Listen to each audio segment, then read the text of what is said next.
Bonsoir, bonjour, c'est RD Congo Basango Télévision.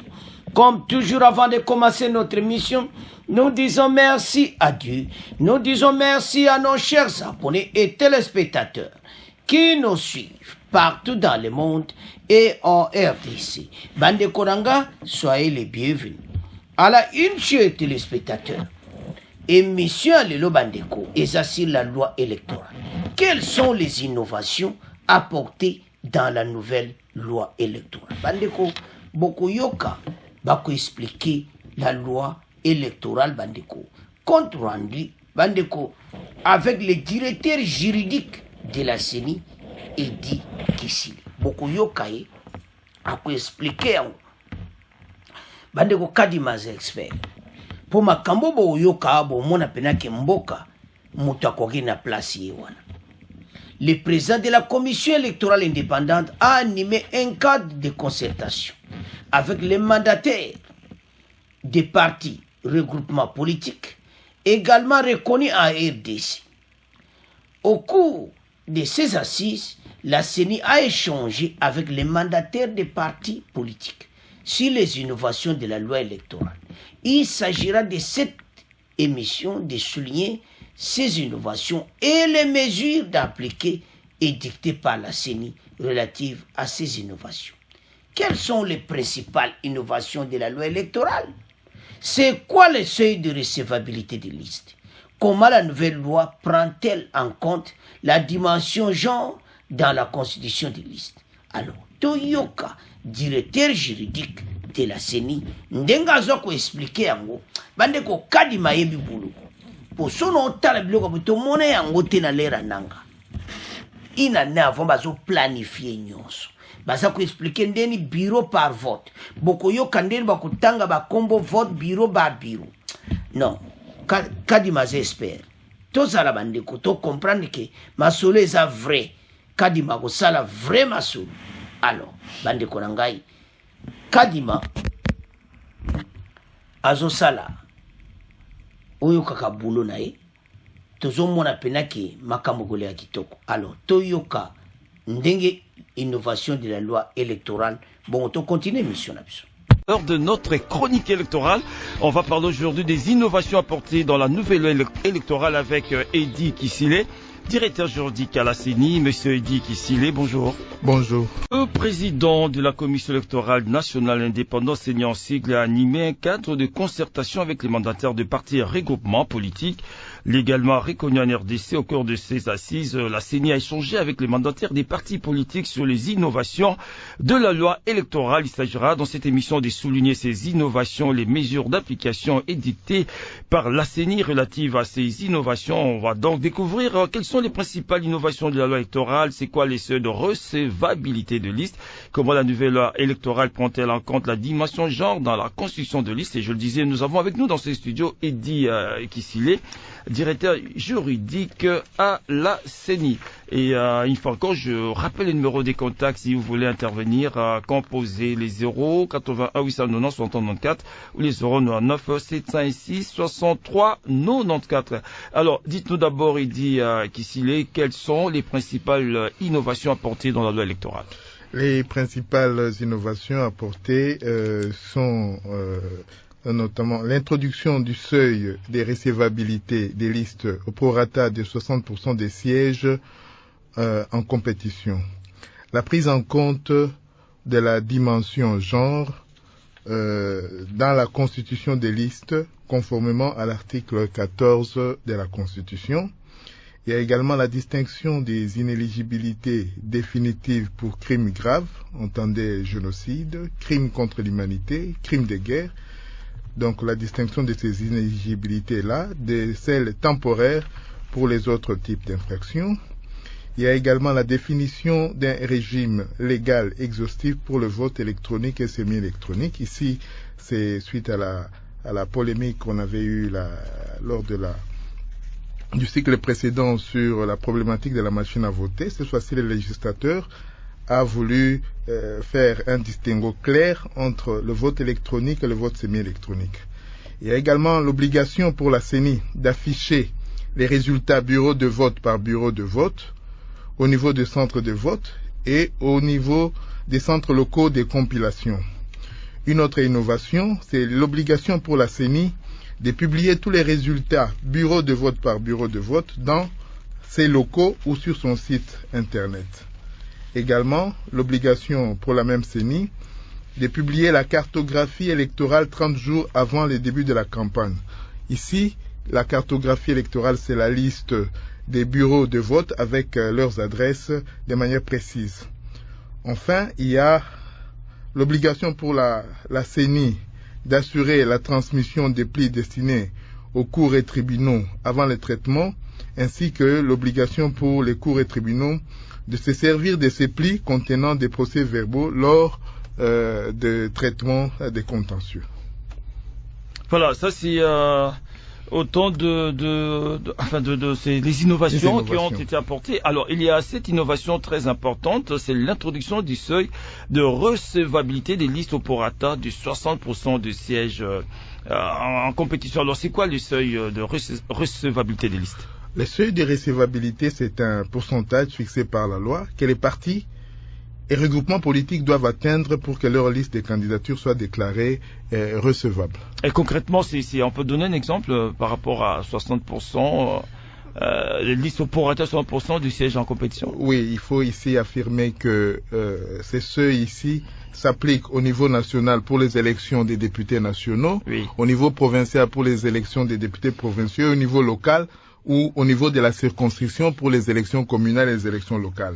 Et pour répondre à votre question, si l'on prend par exemple pour la députation nationale ou bien les élections des députés nationales, que nous avons 50 sièges au niveau de l'Assemblée nationale, eh bien 60% des sièges, ça donne 300 sièges. En d'autres termes, un parti ou un regroupement politique qui veut concourir à l'élection des députés nationaux, il doit s'assurer de respecter au moins, de concourir pour au moins 300 sièges. Voilà un peu ce que cela signifie. S'il n'atteint pas ce chiffre,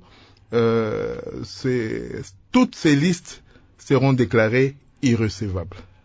Ah, alors il faut se battre pour atteindre ce chiffre-là, pour ne pas être frappé par l'irrecevabilité. Alors, on a parlé des 60% au prorata de sièges en compétition. Alors, vous avez également dit que cette recevabilité s'applique aux élections législatives, provinciales, mais aussi municipales et locales, c'est bien ça? Oui. Mais aussi municipales, provinciales, mais uniquement les élections directes.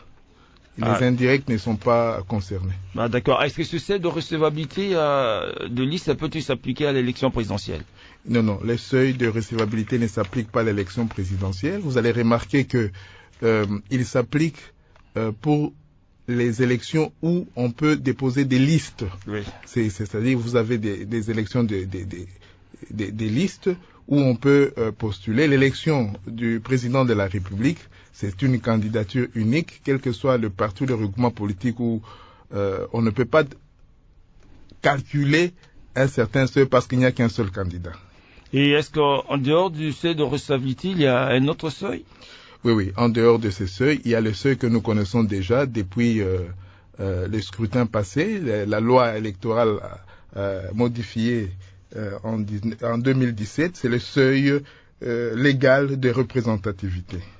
Ah, d'accord. Et puis, il y a un autre élément très important il faut qu'on sache, c'est de savoir quelle est la différence entre les seuils de recevabilité de liste et les seuils légaux de représentativité.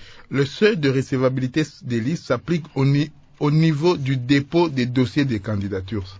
Tandis que le seuil légal de représentativité, lui, il s'applique lors de l'attribution des sièges. Donc, après au moment de la publication des résultats, on calcule ces seuils pour pouvoir attribuer les sièges aux différentes listes. Voilà, là maintenant on a parlé des listes, et si on peut parler à présent de la prise en compte de la dimension dans la constitution de liste. D'abord, c'est quoi une liste, puisqu'on a évoqué de liste? On entend par liste un document établi par les partis politiques, les regroupements politiques ou les candidats indépendants. Ici, nous parlons des listes des candidatures. L'article 13 de la loi électorale en vigueur dispose que chaque liste est établi en tenant compte de la représentation de la femme et de la personne avec handicap. Et également, le dernier alinéa souligne que la liste qui aligne 50% au minimum de femmes dans une circonscription est exemptée du paiement du cautionnement. Voilà, quelles sont les innovations apportées dans la nouvelle loi électorale? C'est bien le sujet de votre chronique électorale de ces jours avec, nous avons pour inviter Dick Issilé, directeur juridique à la CENI. Si vous êtes intéressé, le numéro, c'est les 081 890 63 94 et 099 756 63 94. toza biso nyonso basinzili mpe babateli ya bolamu eye mokili epesi na ekolo na biso. Boye ekolo Congo na boyokani na ekolo Arabe ya Egypte babongisi milulu minene ya mabongisi likita ya COP27 oyo ekosalema awa na ngomba mokonzi Kinshasa kobanda mokolo ya misato ti mokolo ya mitano ya sanza ya zomi ya mobu koto mibale na tuku mibale na misato pe yango ekosalema na ndako ya mosala ya bakeli mibeko tobengi na lopoto Palais du Peuple. Boye bantoma oyo balandelaka mambi matali mipepe to klima ya bikolo koleka tuku motoba na mitano bakozwa tango ya kolobela na bozindo penza na mikolo misato eye makambu nyonso oyo eza solo penza kosimba mopepe to klima na lopoto pe nyonso eye ekosalema na likita ya COP27 na Sharm el Sheikh na mboka Egypte. Lisanga moko tosangana mpona kobongola mopepe to klima. Alors, avant d'accorder la parole à nos deux auditeurs qui sont en ligne, Charles qui nous appelle de Lubumbashi, également Gentil qui est à Kananga, je reviens d'abord à notre invité par rapport à cette question parce qu'il nous a expliqué c'est quoi une liste. Alors, où se trouve alors l'innovation? Parce que vous avez dit l'article loi de la loi électorale stipule que chaque liste est établie en tenant compte de la représentation de la femme et de la personne avec handicap. L'innovation se trouve au dernier alinéa de l'article 13 qui dit que la liste qui aligne 50% au minimum de femmes dans une circonscription est exemptée du paiement des frais de dépôt des candidatures. Ici, l'innovation, c'est que les législateurs encouragent l'alignement des femmes sur une liste, mais pour que cette liste soit exemptée du paiement de la caution ou du cautionnement électoral, il faut qu'elle puisse atteindre au moins 50% des femmes minimum. On va revenir par rapport à cette innovation parce qu'avant il n'y avait pas cette parité avec une liste qui doit avoir 50% des femmes. On va revenir par rapport à ça. Le temps pour nous d'aller à Lubumbashi pour retrouver Charles. Bonjour Charles. Charles, vous nous appelez de Lubumbashi, vous êtes en ligne? Oui, bonjour Marcel, bonjour aussi à l'invité. On vous écoute Charles. Oui, monsieur Marcel, je ne sais pas si je manque un peu le vocabulaire de ces mots-là, innovation. Parce qu'à ce que je sache, quand on dit innover, cela veut dire faire ce qui est nouveau, ce qui n'existait pas auparavant, ce qui vient d'apparaître. Mais malheureusement, depuis que je suis fait l'invité, moi je n'ai pas senti l'innovation. Quand on dit publication, je ne sais pas moi, bureau par bureau de vote, Malou Malou a fait ça à son époque. Mais l'innovation est où? Jusque-là, vraiment, je ne suis pas satisfait. Il puisse nous expliquer où est-ce que la CENI a innové et où est-ce que la CENI a fait peut-être l'appel à l'ordre ou bien ressusciter ce qui a déjà existé avant. Moi, je vois que c'est l'appel à l'ordre et non l'innovation. Et puis, par rapport à la question là de la congolité qui a fait la pluie et le beau temps dans les jours passés ici, où en est-on avec la CENI? Parce que ici à Lubumbashi, ça continue à se dire ça et là. On nous laisse entendre que c'est une surprise. Ça sera annoncé dans les jours qui vont, donc dans les minutes avec les votes en question. Est-ce que réellement la CENI attend surprendre les uns et les autres, ou bien la question là de la Cour était définitivement balayée? Voilà un peu ce que nous avons voulu savoir. Mais surtout sur l'innovation, vraiment, il ne peut encore revenir là-dessus parce qu'on n'est pas encore satisfait jusque-là, monsieur Marcel. Merci beaucoup. Merci Charles d'avoir appelé de Lubumbashi. Gentil, vous êtes à Kananga. Bonjour Gentil. Gentil, vous êtes en ligne depuis Kananga? Gentil. Bonjour, président Marcel. Gentil, vous êtes en ligne, alors on vous écoute, Gentil, allez-y. Qu'est-ce que vous avez à nous dire par rapport à ces sujets sur les innovations apportées dans la nouvelle loi électorale? Gentil, est-ce que vous nous suivez? Oui, je t'écoute très bien, vraiment, Marcel. Mais allez-y, Gentil, vous avez la parole, on vous écoute. Tiens, il est toujours là. On vous écoute, Gentil. Il a des problèmes avec la ligne de Gentil à la réalisation, on va s'affairer pour savoir qu'est-ce qui se passe, on va retrouver Gentil. Alors, on revient à notre invité, qui s'y lève. Alors, Charles se pose la question de savoir, il va pas où sont ces innovations, et puis il est revenu sur la congolité, qu'est-ce qu'il en est? Oui, monsieur Charles, effectivement, comme vous dites, si nous prenons l'exemple de la publication des résultats bureau de vote par bureau de vote, la CEI à l'époque en 2006 avait effectivement fait cette publication-là et les CD et sur son site internet ainsi que sur des supports comme les CD ou les DVD. L'innovation ici, toutes les innovations qui ont été présentées, c'est par rapport à la loi électorale elle-même. Ça veut dire que bien avant, si vous parcourez la loi électorale, dans toutes ses versions précédentes, elle n'avait pas prévu, elle n'en avait pas fait une obligation. Maintenant, c'est une obligation légale que la CENI doit publier les résultats bureau de vote par bureau de vote. C'est une innovation. La CENI doit prendre ces résultats et les afficher sur son site internet. Là, c'est une innovation par rapport à la loi électorale. Avant, la loi électorale elle-même ne prévoyait pas qu'il y ait une exemption du paiement du cautionnement pour les femmes pour les listes, lorsque les listes arrivent à atteindre 50% au minimum de femmes. Ça, c'est quelque chose de nouveau, j'ai bien dit, par rapport à la loi électorale et non dans l'absolu. S'agissant de la question sur la congolité, eh bien, la loi électorale telle elle a été publiée récemment, elle n'en fait pas écho. Ce n'est pas une question de la CENI, c'est une question du législateur et à notre connaissance, ce n'est encore prévu dans aucune loi. On va revenir au standard avec Joseph qui nous appelle depuis Likasi. Bonjour Joseph. Joseph n'est pas en ligne, on va encore s'affairer pour retrouver nos deux intervenants, Gentil qui a appelé du Kananga, également Joseph qui est à Likasi. Alors moi je reviens par rapport à cette liste où on a dit on attend par liste un document établi par les partis politiques, les regroupements politiques ou le candidat indépendant. L'article 13 de la loi électorale stipule que chaque liste est établie en tenant compte de la représentation de la femme et de la personne avec handicap. Alors, quand on dit de la représentation de la femme, c'est que obligatoirement, sur chaque liste présentée, il faut qu'il y ait 50% des femmes. Alors, quand il n'y a pas 50% des femmes, en tout cas, cette liste est rejetée. Absolument. D'accord. Alors, quand on dit et de la personne avec handicap. Ici, il y a une précision. Oui. Les législateurs ne s'est occupé pour le moment que de la question genre. Parce que l'article 14 de la Constitution s'occupe du genre et la conformité ici, c'est par rapport à l'article 14 de la Constitution et donc il s'agit uniquement des candidatures féminines.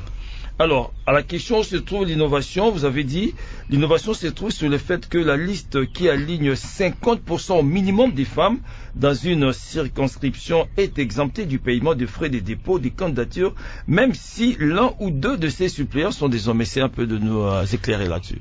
Oui, j'aimerais dire ceci, que déjà la loi exige déjà, non seulement la loi, mais ça commence par la Constitution. Oui.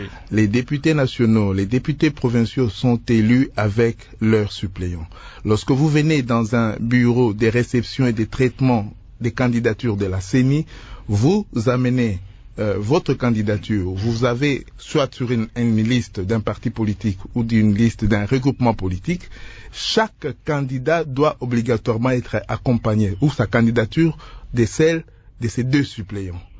Eh bien, s'agissant de l'innovation ici, du genre, il est simplement fait obligation que les 50% soient observés au niveau des candidats titulaires, non pas au niveau des suppléants. Voilà, c'est bien clair. Christian nous appelle de Bunia. Docteur Christian, bonjour.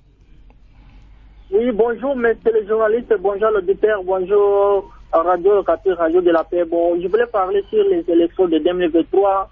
Bon, les élections de notre pays s'en passent toujours dans les mauvais comportements de nos gouvernements.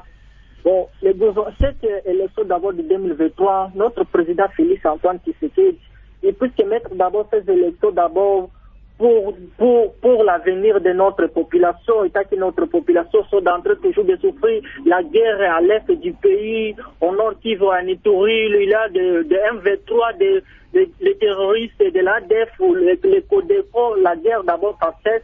Après cela, lorsque la guerre ça va cesser, que les élections ça va passer dans les bons comportement de nos gouvernements et je félicite aussi le président Félix Antoine Tshisekedi, les projets de 145 territoires qu'il doit mettre plus tard ici dans notre pays. Vraiment, je suis vraiment content de ça. Vraiment, il faut qu'il construise d'abord notre pays, il faut qu'il mette d'abord des bonnes routes, il faut qu'il mette de l'eau, des électricités, il faut qu'il mette aussi des hôpitaux et les écoles pour que notre pays ça puisse développer d'une manière incroyable, que le monde acceptera à jamais.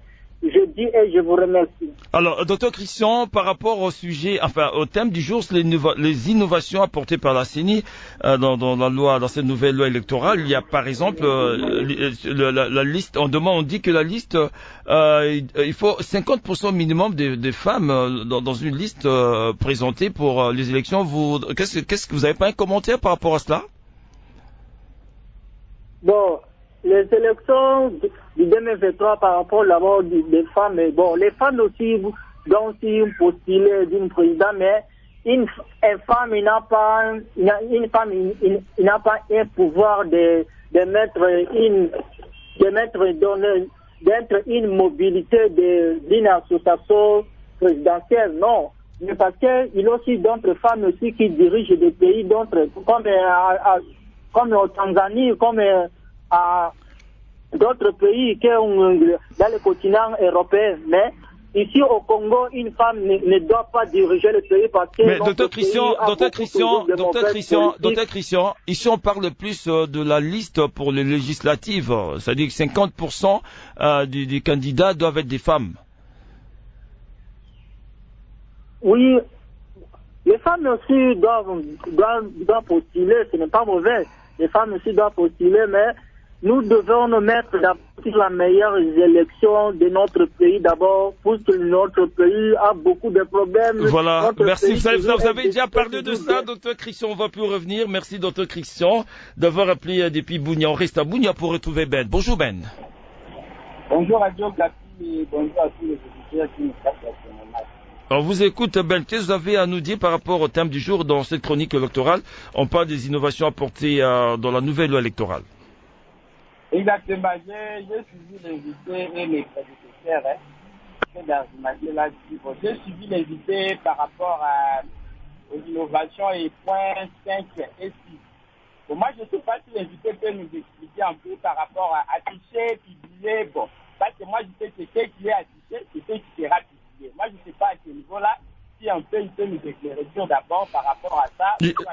J'ai pas bien saisi Ben. Vous avez dit si on peut vous éclairer par rapport à quoi? Oui, par rapport à afficher et publier. Il y a les points 5 et les points 6 dans les innovations.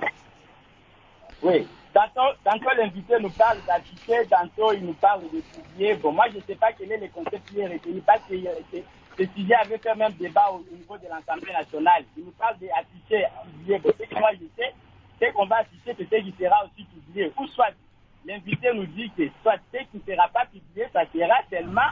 Donc ce qui ne sera pas affiché, ça sera seulement publié. Je ne sais pas à ce niveau-là si l'invité peut nous dire ce qui se passe. D'accord. Oui.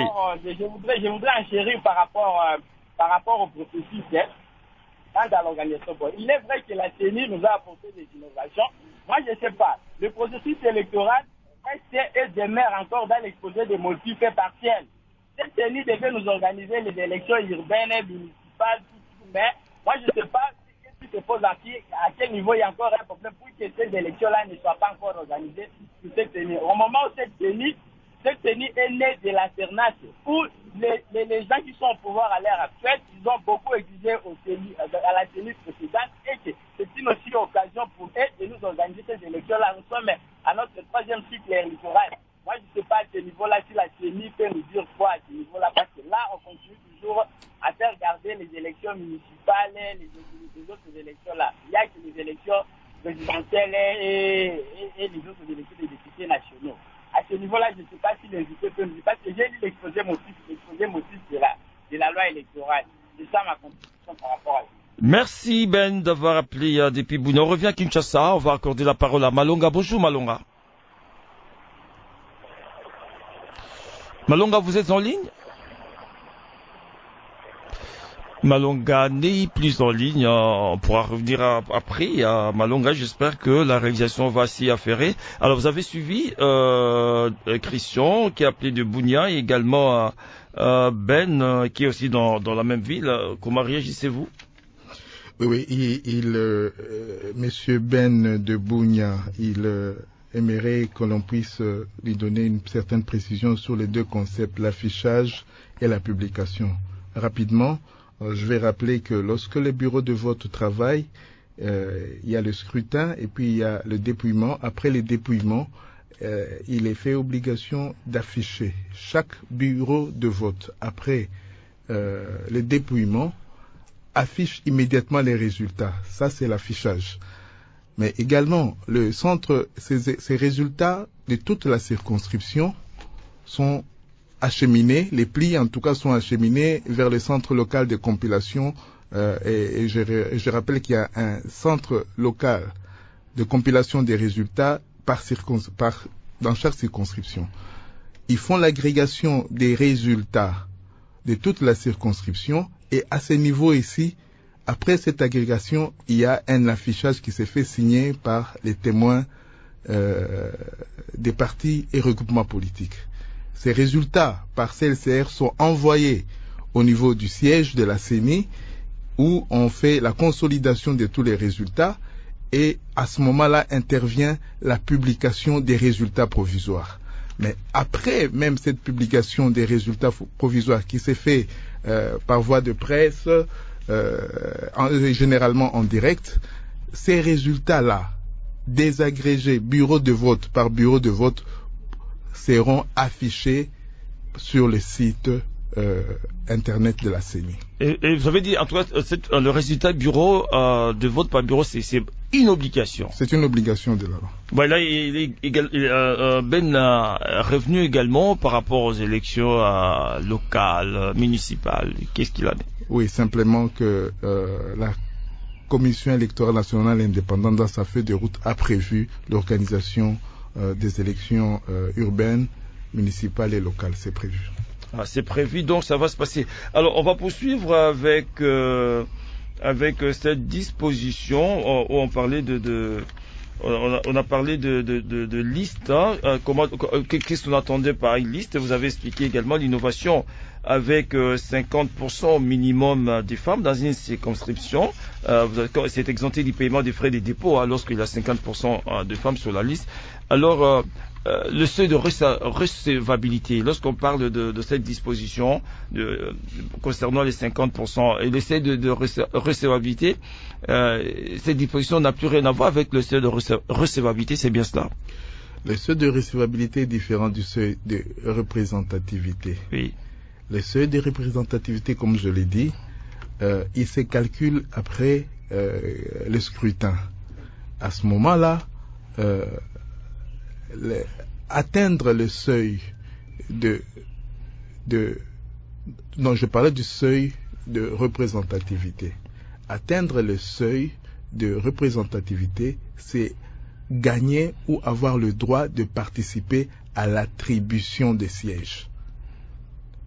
Je rappelle d'ailleurs que ces seuils-là, lorsqu'on ne l'a pas atteint, exclut les partis et les regroupements politiques de telle sorte que si, par exemple, nous avons un parti ou un regroupement politique, partout où il a postulé dans les circonscriptions, s'agissant de l'élection des députés nationaux, partout où il a postulé, si on fait l'addition du score qu'il a obtenu et qu'on calcule ces seuils qui est de 1% au niveau national, si vous ne l'avez pas atteint, quels que soient les beaux scores que l'un ou les listes de vos candidats auront atteint dans certaines circonscriptions, simplement vous êtes éliminé et vous ne pourrez pas participer au calcul de l'attribution des sièges. S'agissant du seuil de recevabilité, les 60%, ici, avant même de pouvoir participer à l'élection, ces seuils vous interdit de pouvoir continuer pour arriver à la course simplement parce que vous ne justifiez pas de 60% des sièges ou des candidatures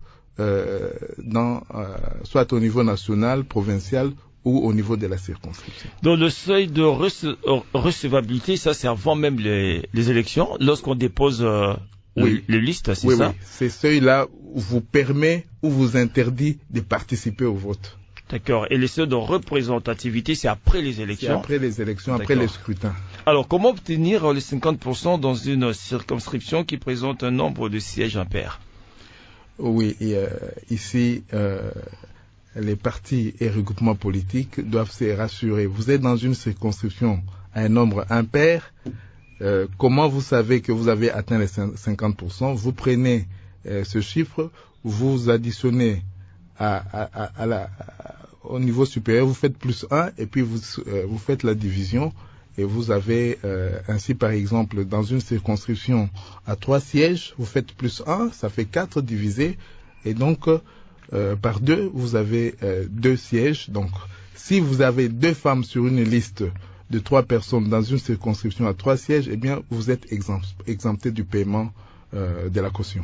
Et qu'est-ce qu'il arrive en cas d'ajout, de substitution ou de retrait d'une candidature féminine? Généralement, lorsque les bureaux de réception et traitement des candidatures fonctionnent, il y a toujours, c'est légal, c'est prévu, à la fin du fonctionnement du BRTC, la CENI accorde 5 jours pendant lesquels les partis et regroupements politiques peuvent soit ajouter, substituer ou retirer des candidatures. Eh bien, lorsque en cas d'ajout, de substitution d'une candidature ou de retrait d'une candidature féminine, le parti ou le regroupement politique doit se rassurer qu'il respecte le minimum de 50% des candidatures.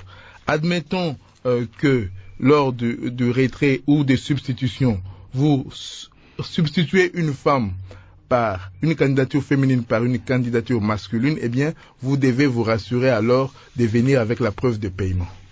Voilà, bienvenue si vous venez de vous joindre à nous sur la fréquence de la paix. C'est votre magazine, plutôt votre chronique électorale du chaque vendredi sur Radio Okapi. Dans le magazine Okapi Service, nous parlons des innovations apportées dans la nouvelle loi électorale avec Eddy Kisile, directeur juridique à la CENI.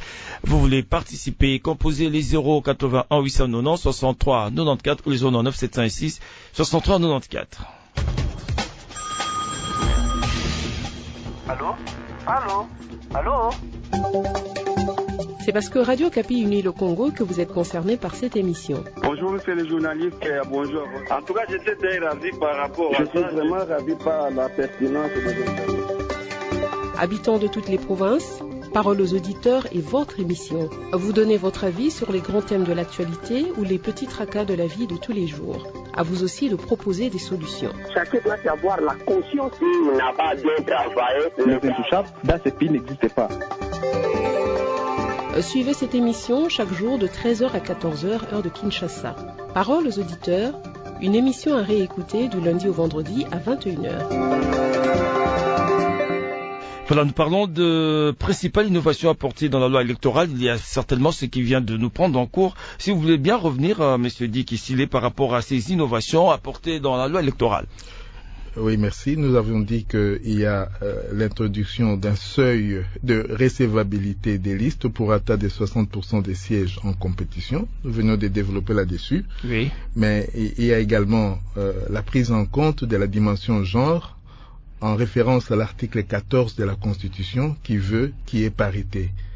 Et on n'a pas de 50%, hein? 50%. Tout à fait, voilà. 50%, oui. Donc. Et puis, la distinction des inéligibilités définitives pour crimes graves, génocide, crime contre l'humanité, crime de guerre, de celles temporaires pour les autres infractions. Je vais légèrement expliquer ici. Oui.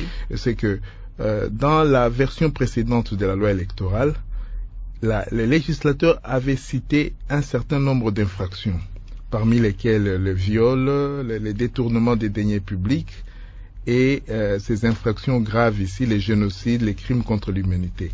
Il suffisait simplement que vous ayez été définitivement condamné pour l'une de ces infractions, que vous soyez inéligible de manière définitive.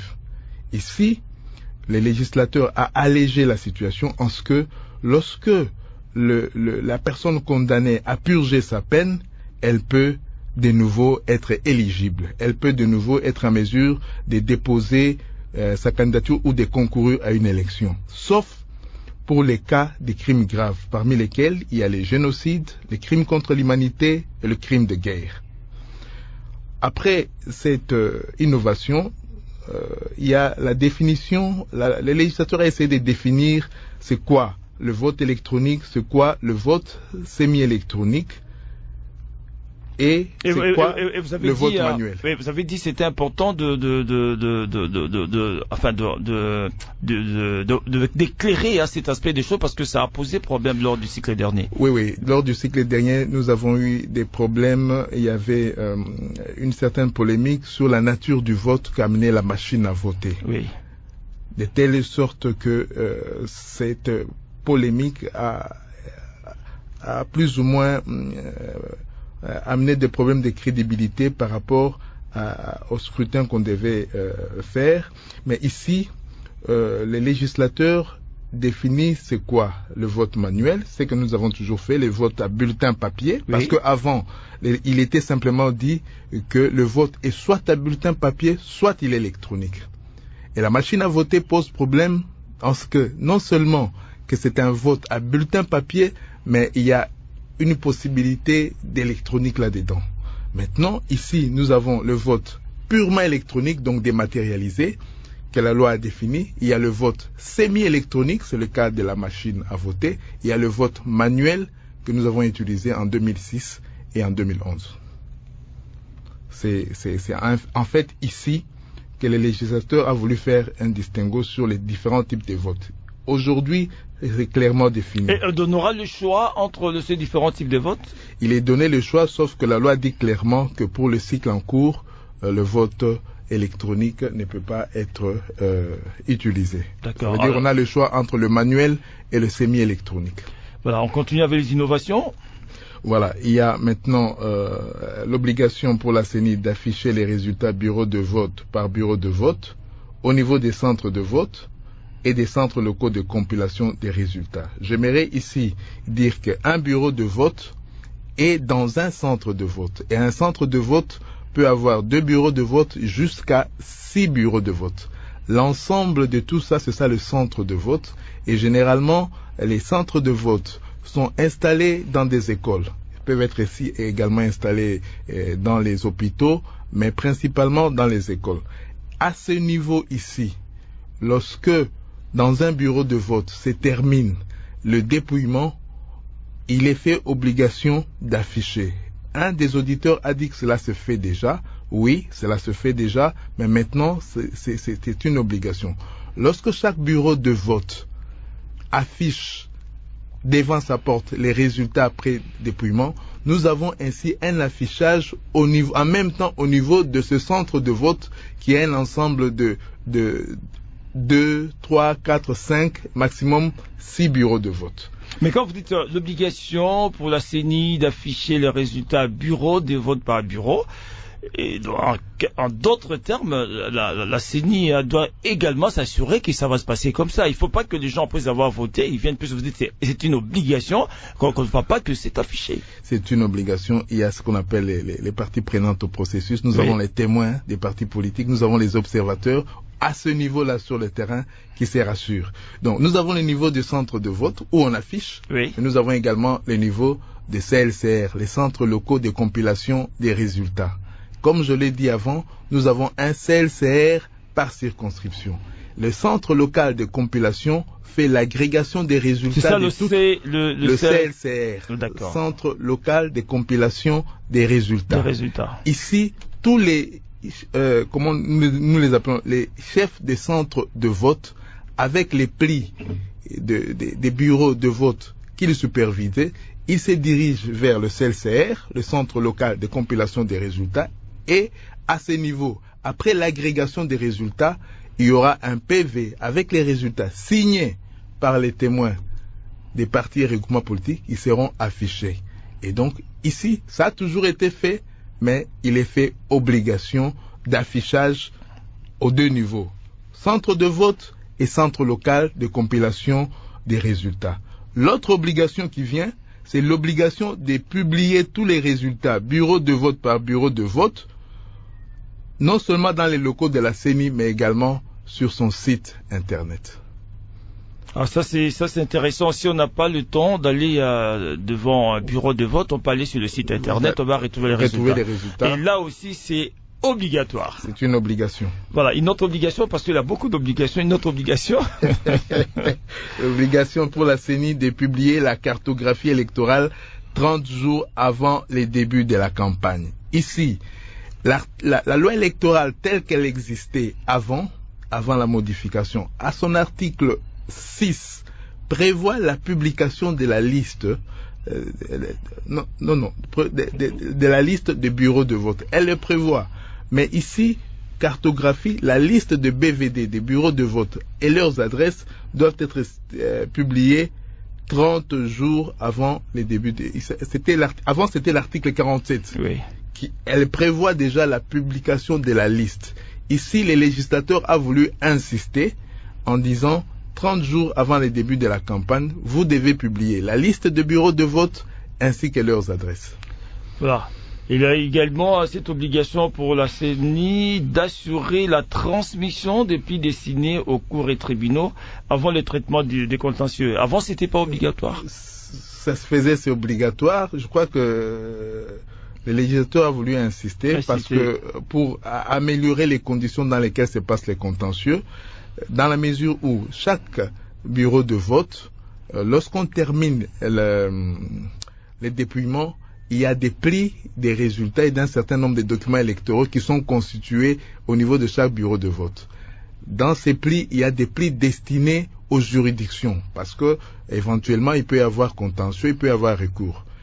On insiste pour que les cours et tribunaux puissent avoir les documents qui peuvent leur permettre de mieux apprécier les requêtes que les parties déposent par devant elles. C'est comme ça qu'on dit, non seulement qu'il est fait obligation à la CENI d'assurer cette transmission qui se faisait déjà, mais également on dit aux juridictions, les plis que vous recevez, vous devez les utiliser pour mieux apprécier les requêtes que formulent les parties par devant elles. Voilà, merci d'être revenu sur les principales innovations apportées dans la loi électorale. On va prendre les deux derniers auditeurs, Achille, Omar qui nous appelle de Lubumbashi et puis Henri qui est à Kolosi. Achille, vous êtes à Lubumbashi, bonjour.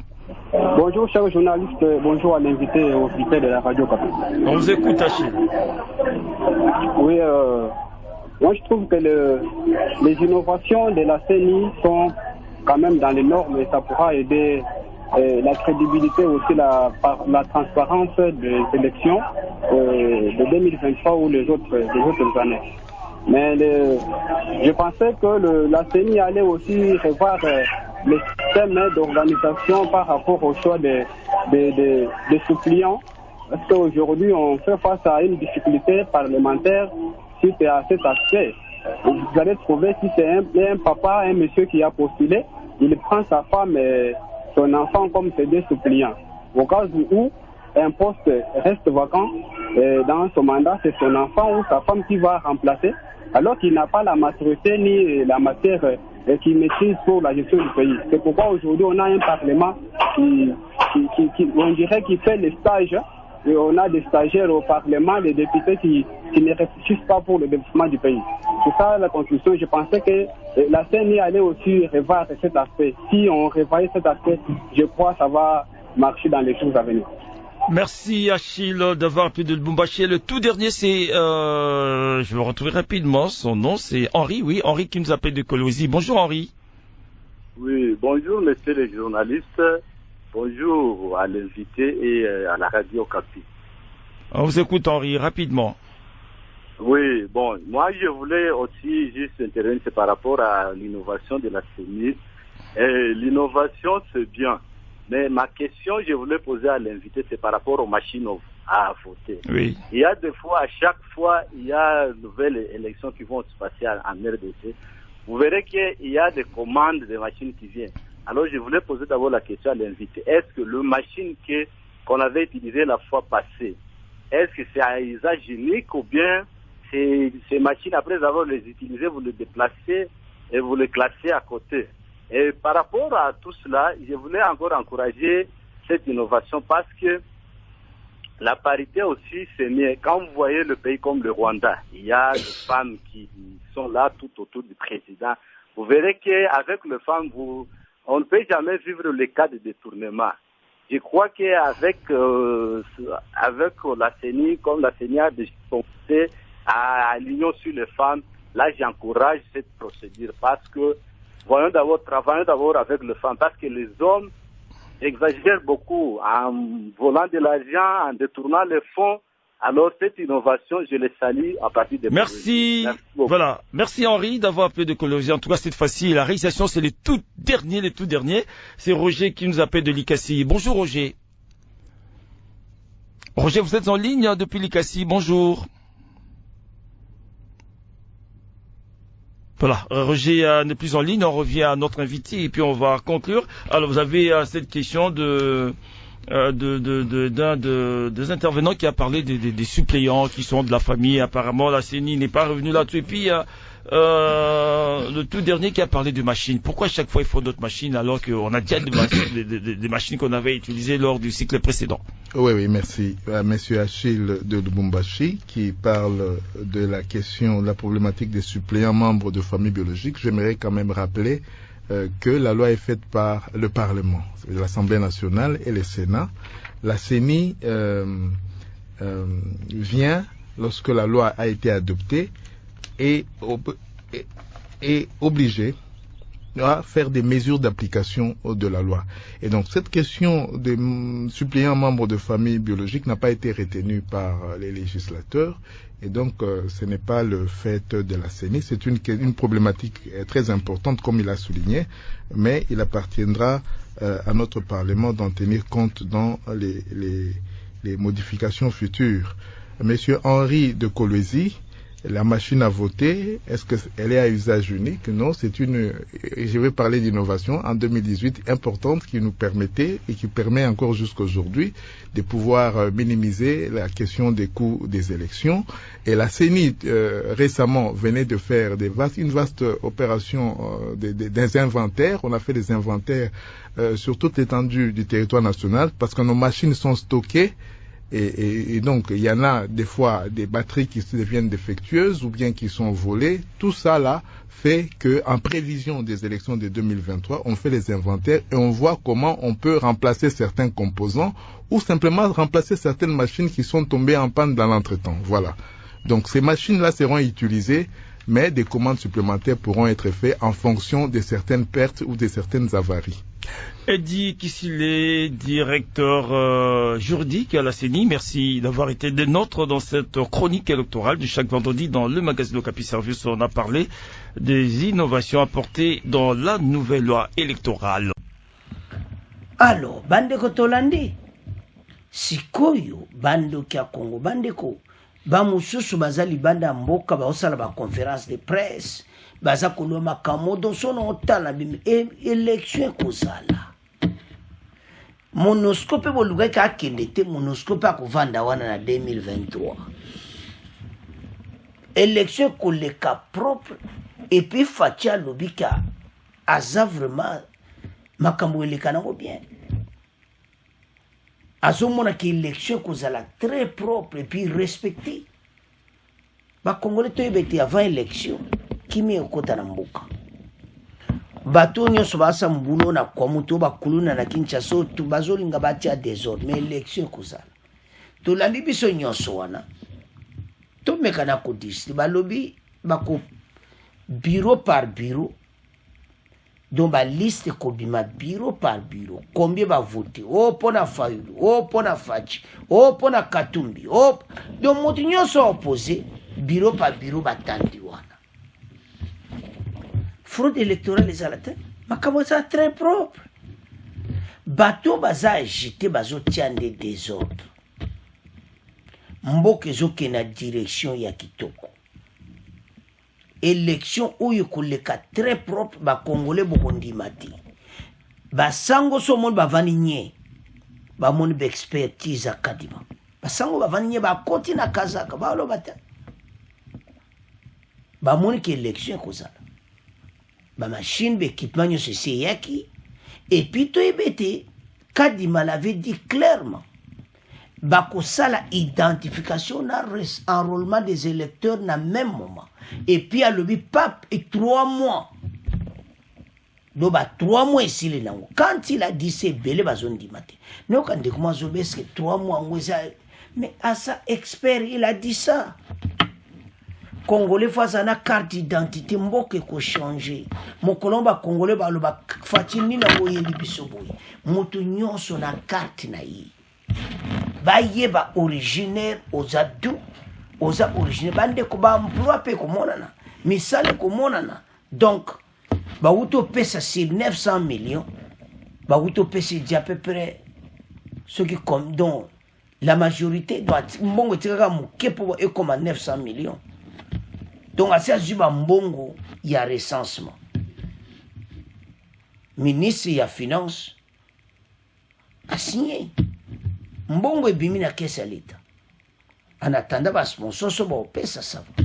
Mais mbongo est bimi na caisse à l'État, élection et kozala. Ba Congolais tous à la calme.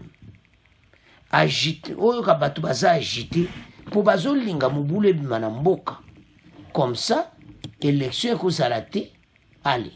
To comme na système anini partage de postes yango zomona problème o ezotia mobulu bande kotoza na kimia makambo eza vrai bato nyonso bazosala ezosala mawa pesoni mais makambo zoke kitoko bokomona penaki makambo esili mboka makambo nyonso ya avance alors bande kotolandi kadima ndenga bongisi élection kozala makamute koza propre ba expliquer bolandi conseiller juridique il a très bien expliqué alors tout ni expertise à kadima alors bande konanga bo continuer ko s'abonner massivement na aider Congo Basango télévision pa to yela ba vrai ba masolo ba makamba mboka nde mboka ezotambola yesa moninga nyonso partager lo batala awa tozoka makampena ya fresh ndeko na s'abonner te boza na bona Facebook ba s'abonner chaîne ya munene 2023 eza makambo donc wana penda bana de père et de mère et kuyinda alors merci na ndebo la émission beau partager au revoir à la prochaine.